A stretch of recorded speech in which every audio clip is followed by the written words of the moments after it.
Terus temen aku bilang, tahu nggak sih, gue baca-baca sih ini nggak boleh terlalu lama di sini, dia bilang gitu. Itu tapi Ja, gue capek banget, dia bilang gitu kan. Ya udah buruan deh buruan gitu kan. Terus gue masih duduk gitu loh yang ya udah capek banget, sabar gitu.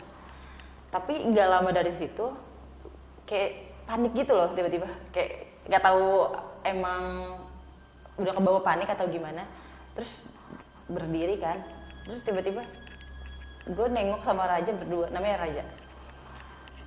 Nengok langsung lari ke atas gara-gara denger suara lonceng dan hentakan kaki tuh kenceng banget.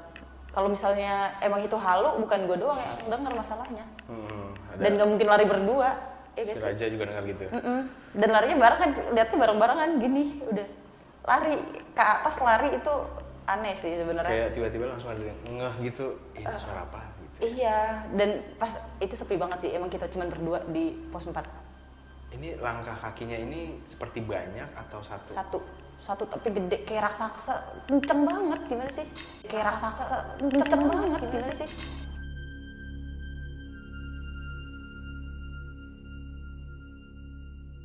Assalamualaikum warahmatullahi wabarakatuh. Kembali lagi di Monogram bersama Pepep di sini. Apa kabarnya teman-teman semua? Semoga kalian selalu dalam keadaan sehat walafiat ya. Gue mau infoin buat kalian nih, kalau Monogram akan hadir seminggu 5 kali nih buat memenuhi asupan horor kalian ya. Kalau kalian suka dengan konten yang bercerita tentang horor atau narasumber yang membagikan kisah horor di sini, jangan lupa untuk subscribe dulu channel ini dan nyalain lonceng notifikasinya biar kalian gak ketinggalan video terbaru dari Monogram Production. Nah, buat kalian yang pengen jadi narasumber, kalian bisa langsung saja DM ke Instagramnya Monogram Production ataupun Instagramnya Ngobrol Mistis ya. Dan kalau pengen kalian punya cerita tapi tidak bisa hadir studio dan pengen cerita dibacakan kembali oleh Monogram, kalian bisa tulis cerita kalian melalui Google Form yang nanti link Google Form dan link Instagramnya gue cantumin di kolom deskripsi. Dan di video kali ini gue kedatangan narasumber, seorang pendaki wanita yang dimana dia mengalami teror pada saat dia pulang dari mendaki. Penasaran cerita seperti apa? Untuk itu gue minta kalian siapkan nyali kalian, duduk yang manis karena cerita akan segera kita mulai.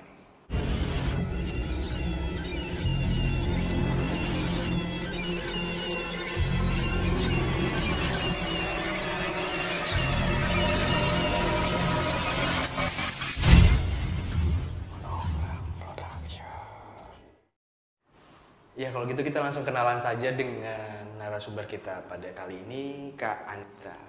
Halo Kak.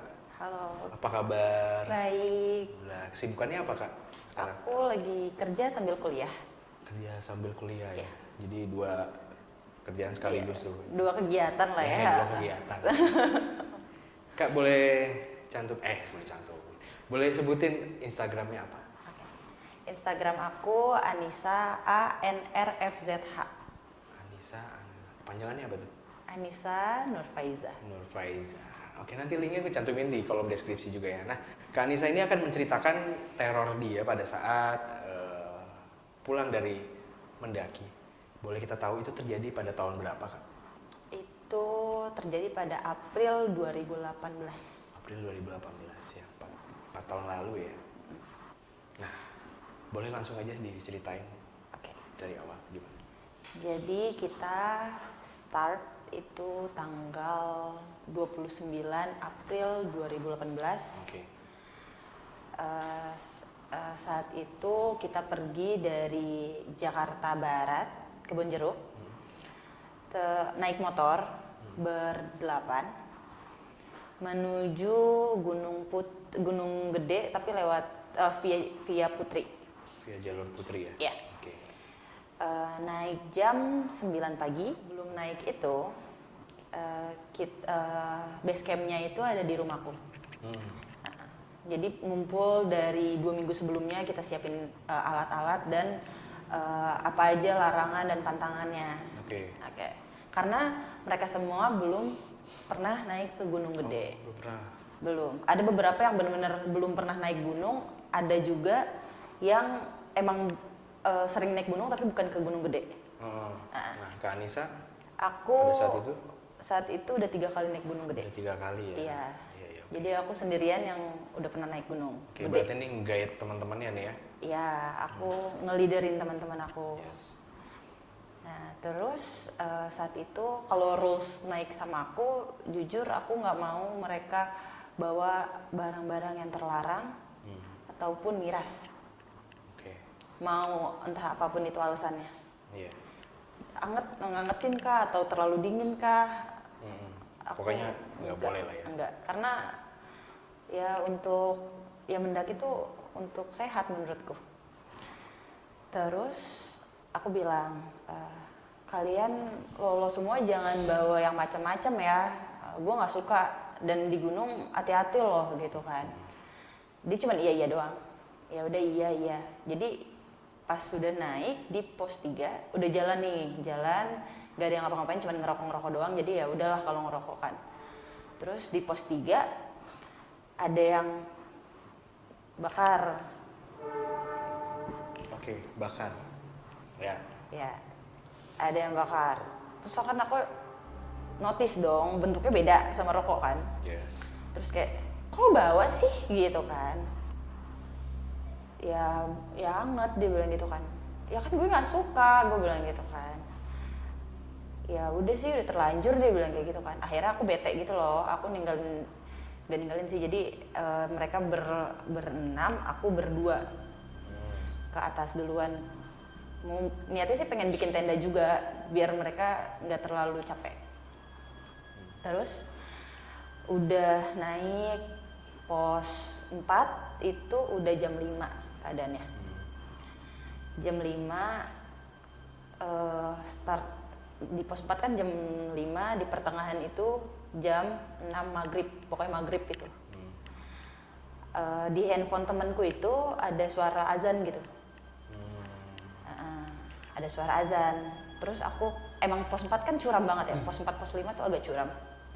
Terus aku duduk gitu loh, kayak ya udah nggak usah sebentar lah gitu. Sebentar duduk. Terus teman aku bilang, tahu nggak sih, gue baca-baca sih ini nggak boleh terlalu lama di sini, dia bilang gitu. Itu tapi gue capek banget, gue bilang gitu kan. Ya udah buruan gitu kan. Terus gue masih duduk gitu loh, yang ya udah capek banget, sabar gitu.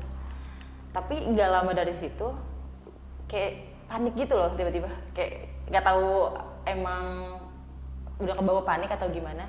Terus berdiri kan, terus tiba-tiba gue nengok sama Raja berdua, namanya Raja. Nengok langsung lari ke atas gara-gara denger suara lonceng dan hentakan kaki tuh kenceng banget. Kalau misalnya emang itu halu, bukan gue doang yang denger masalahnya. Dan nggak mungkin lari berdua. Si Raja juga dengar gitu ya? Dan larinya bareng kan, lihatnya bareng-barengan gini, udah lari ke atas, lari itu aneh sih sebenarnya. Kayak tiba-tiba langsung ada yang ngeh gitu, ini suara apa gitu. Iya, dan pas itu sepi banget sih, emang kita cuma berdua di pos 4. Ini langkah kakinya ini seperti banyak atau satu? Satu tapi gede kayak raksasa, kenceng banget, gimana sih? Aku takut jadi kan ya. Aku takut, akhirnya nyampe pos 5 aku baru berhenti. Tapi aku inget di pos 5 nggak boleh lama-lama juga. Karena di situ kan tahu nggak, di Gunung Gede itu pas mau ke Surya Kencana kayak ada apa sih ya, jalanannya ketutup pohon-pohonan kayak gua gitu, tapi bukan gua sih. Terus ada di pos 5 ada kayak pos bayangan gitu, katanya nggak boleh lama-lama di situ. Ya aku takut juga karena udah parno banget. Ya udah aku akhirnya buru-buru nyampe Surya Kencana. Pas nyampe Surya Kencana, jam berapa Surya Kencana? Itu kayaknya jam 7-an deh. Aku udah lupa soalnya 2018 sih. Pokoknya udah gelap gitu. Terus yang udah jalan-jalan, kok kabutnya turun gitu kan. Ya udahlah, udah mau nyalain senter, itu nggak tembus. Senter tuh nggak nembus sama kabut. Saking tebalnya tuh kabut. Sampai aku nabrak batu. Gede banget padahal batunya, nggak kelihatan. Terus aku bilang, aduh ini kayaknya bahaya deh kalau misalnya emang kita jalanin terus sampai tempat kemah orang-orang kan yang ramai. Ya udah deh, buka aja tenda gitu kan. Buka aja tenda, soalnya udah mau hujan gitu loh, udah dingin banget juga. Terus buka tenda, di tempat yang nggak tahu sebenarnya itu ada orang apa enggak. Udah bukanya tenda gitu. Buka tenda dengan keadaan itu masih nggak kelihatan kan? Nggak kelihatan apa-apa. Oh, bisa aja itu jurang sampingnya. Enggak, juga. karena di Surya Kencana itu kan lembah kayak gini. Nah, jadi ya aman sih sebenarnya. Aku kalau dipegang-pegang aku inget letaknya sih sebenarnya. Terus udah sambil nunggu anak-anak yang berenam tadi, aku buka tenda. Terus aku tungguin di depan yang jalanan yang gua-gua gitu, aku tungguin di situ akhirnya. Takut kenapa-napa kan. Udah anak-anak udah sampai tenda, pada masuk. Di situ ada 2 tenda. Oh ya, aku lupa bilang, aku berdua cewek, berenam cowok. Oh, jadi dari 8 tuh 2 cewek, 6 cowok. Okay. Nah, terus habis itu malamnya sih biasa aja, aku langsung tidur karena capek. Terus males ngeliat dia kayak gitu-gitu. Iya. Iya, males. Aku cuma masak mie buat aku tidur, aku udah bete duluan soalnya. Terus udah nyampe pagi kayak aku jam 6 udah bangun, aku masakin anak-anak buat summit. Dia belum pada bangun kan, terus aku bangunin jam 8 karena mereka bilang nggak mau ngeliat sunset di sana. Sunrise. Nah, mereka mau lihat, jadi ya udah santai aja dia bilang. Dia baru summit jam 9, abis makan kan. Terus aku nunggu di tenda ngambil air. Udah, mereka makan, terus main-main. Abis selesai makan, dia tuh teriak-teriak, rakap lah, rakap. Kenceng banget. Provokatorin yang lain tuh buat ngajak. Iya, sebenarnya itu nyari attention. Iya, aku sebel sih, tapi ya udah tuh yang kayak apaan sih kayak gitu, lebay banget, norak, kesel. Terus ya udah, akhirnya pulang jam 3-an kita turun. Terus aku bilang, gue duluan ya, gue nggak bisa jalan soalnya, kalau jalan dengkul gue sakit. Kanisa? Iya. Okay. Aku lari ke bawah. Terus aku berdua sama temen aku lari, yang 6 jalan. Aku salah sih sebenarnya ninggalin teman-temanku di sana karena kan mereka belum tahu ya, belum pernah naik juga. Terus aku udah sampai bawah, udah sampai Simaksi, udah tiduran. Mereka belum jam 5 tuh aku udah tiduran nih di Simaksi. Jadi cuma 2 jam turunnya. Pas mereka udah sampai, aku nanya, kok lama banget sih gitu kan. Dia bilang, gue nyasar tahu, dia bilang gitu. Nyasar kemana gila, gue gitu-gituin kan. Ya tapi nyasarnya di pekarangan yang, tau gak sih yang kebun-kebun warga, tapi gak tahu gue kemana, muter-muter nggak ketemu jalan, dia bilang gitu kan. Mana gelap banget, dia bilang gitu kan. Lo kenapa sih duluan? Kaki gue sakit, gue bilang gitu kan. Terus tahu nggak gitu. Ini kan udah di bawah ya, dia bilang gitu. Nggak apa-apa kan cerita, dia bilang gitu kan. Iya, kenapa? Tadi kan di pos 1 gue sekitar jam 5 jam 6 gitu kan. Gue tuh kayak ketemu kakek-kakek tapi nggak ada suara langkahnya, dia bilang gitu. Enggak kali, itu emang warga doang kali yang naik gitu kan, tapi nggak ada suara langkahnya tahu, dia bilang kayak gitu kan. Terus gue tanya kan, gue tegur lah ya, biasanya kan kalau pendaki tuh negor-negor gitu kan, Pak atau apa gitu. Dia nggak jawab. Dia ngelewatin temen-temenku berenam itu dan cepet banget jalannya katanya. Cepet banget, dikejar, mereka tuh ngejar, ceritanya tuh dia sampai nyasar tuh karena ngejar si kakek itu. Dia ngejar tapi nggak ketemu gitu, dia malah nyasar. Menurut dia aneh ya, aku nggak tahu, nggak ada di kejadian itu sih, jadi mungkin bisa jadi orang, bisa jadi bukan kan. Wujudnya, sosoknya mereka nggak curiga kalau itu makhluk halus kan? Dia lebih curiga itu makhluk halus, soalnya dia benar-benar nggak ada langkah kakinya. Biasanya kalau naik gunung ada langkah kakinya walaupun sedikit, kan ada banyak ranting atau apa kan, nggak ada suaranya, tapi tiba-tiba ada gitu ya? Iya, tiba-tiba di belakang kaget dong. Wah, dan cuman pakai kaos kutang masalahnya, sama tongkat gini. Aku takut ya.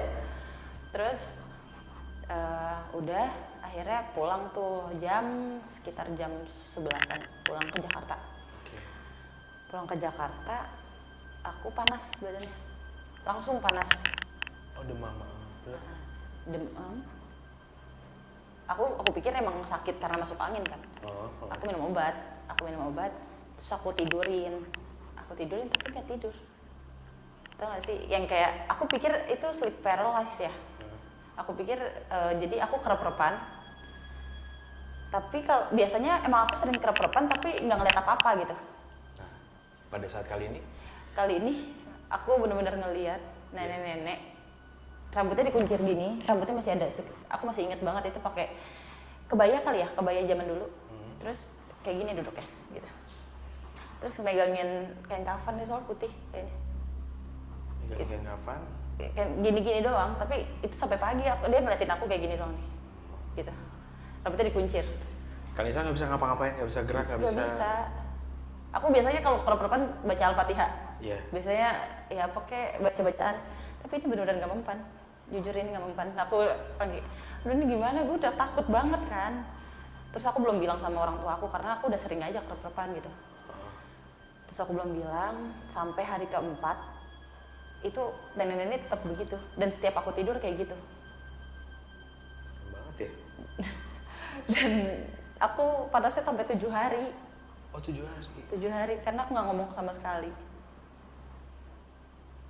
Aku nggak ngomong sama sekali.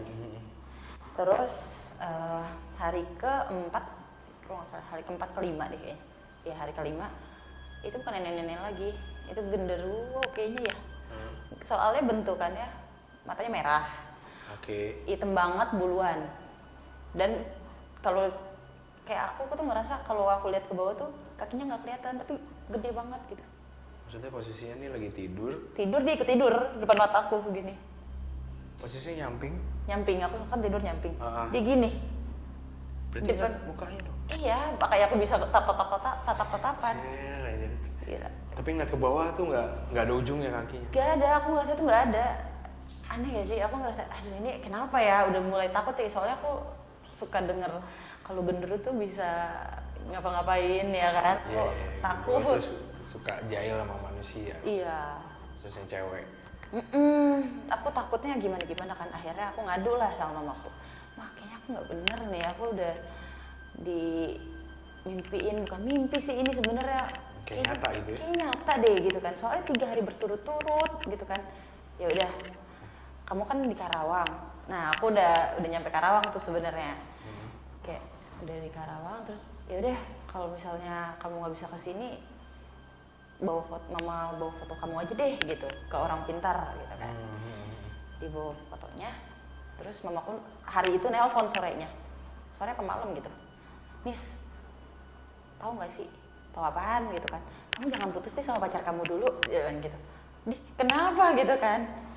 Kayaknya ada yang suka deh sama kamu Nis di gunung, gitu kan? Siapa yang suka gitu kan? Kamu ngapain di gunung, gitu kan? Aku nggak pernah ngapa-ngapain.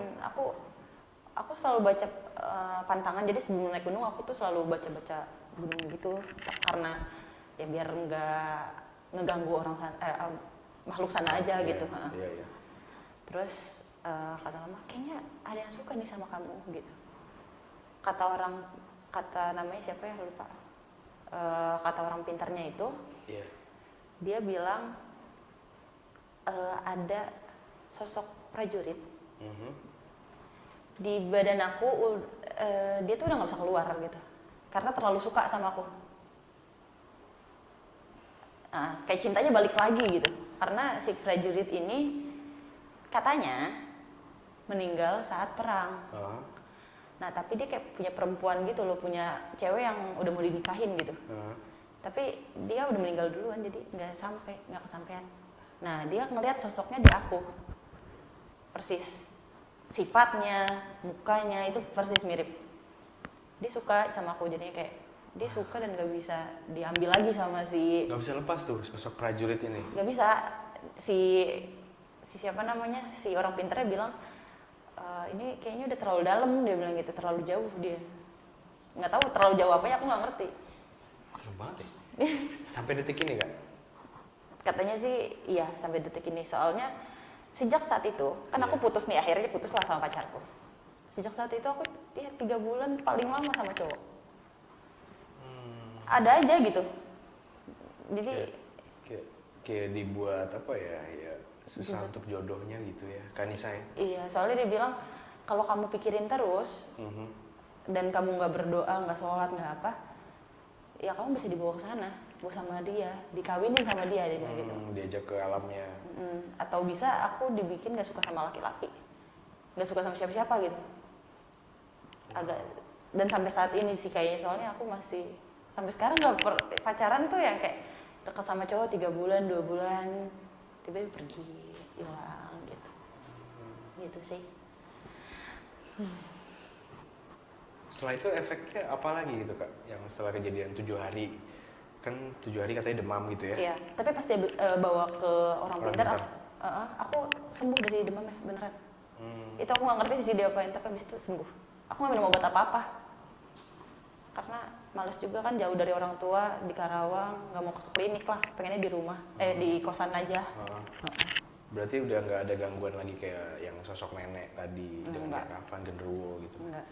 Bahkan yang katanya si prajurit ini nggak pernah ngeliat sosoknya. Aku jujur sih nggak pernah sih. Nggak pernah ya? Nggak pernah. Cuma kelakuannya agak kayak cowok kata mamaku setelah itu. Hah? Kelakuannya kayak cowok gitu. Kelakuannya gitu katanya sih. Aku nggak berasa ya. Ya kan yang menilai orang lain. Aku sih nggak berasa. Katanya si prajurit itu nggak nakalin aku, nggak nakal sama aku. Malah justru mau kayak ngelindungin gitu kali ya. Nggak ngerti ya, nggak ngerti itu apa. Cuma dia kecintaan gitu loh. Kayak nggak mau lepas pokoknya, nggak bisa lepas dia. Serem. Aku takut kalau digituin ya. Aku jadi takut. Kita ini keluar aja dari sini kayaknya. Diomongin lagi nih, prajuritnya datang lagi nih. Susah. Iya. Nah berarti Kak Anissa ini dari semenjak kejadian itu kapok gak buat naik gunung lagi? Enggak sih sebenarnya. Enggak ya? Enggak sih. Karena aku selalu percaya sama Tuhan aku. Aku juga baru kemarin naik Gunung Lawu sih. Baru-baru ini naik Gunung Lawu lagi ya? Minggu kemarin. Tapi itu nggak ada, setelah kejadian yang tadi itu nggak ada kejadian yang apa gitu? Sebenarnya kalau di gunung ada aja ya kejadiannya, cuma yang paling berefek sampai sekarang tuh ya itu. Dan aku belum naik gunung gede lagi sejak saat itu karena aku takut. Mungkin bisa jadi kalau naik lagi, Wah itu nggak tahu sih, takut sih. Udah ditandain takutnya. udah kamu tinggal di sini. Aduh nggak mau. Iya sih, serem banget.